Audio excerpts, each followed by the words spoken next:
मागील 3 महिन्यांपासून झाशी राणी चौक मेट्रो स्टेशन ते लोकमान्य नगर मेट्रो स्टेशन दरम्यान सायकल चोरीच्या अनेक घटना आढळून आल्या। स्टेशन परिसरातील सीसीटीव्ही कॅमेऱ्यांमध्ये एकच व्यक्ती या सर्व घटनांमध्ये आढळून आल्याचे निदर्शनास आले। चोराला पकडण्याकरिता महामेट्रोच्या वतीने मोहीम राबवण्यात आली।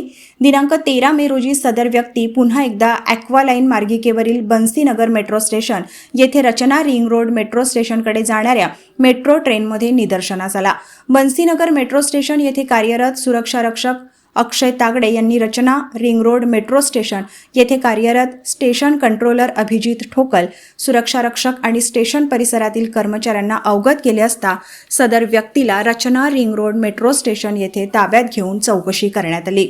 चौकशी दरम्यान त्याने चोरी केल्याची कबुली देत त्याचे नाव भगवान दास करिया असल्याचे सांगितले। पुढील कार्यवाहीकरिता सदर आरोपीला MIDC पोलीस स्टेशनला सुपूर्द करत IPC कलम 511 अन्वये गुन्हा दाखल करण्यात आला व चोरीला गेलेल्या सायकल जप्त करण्याचा प्रयत्न सुरू आहेत। मेट्रो कर्मचाऱ्याच्या कार्याचे सर्वत्र कौतुक होत आहे।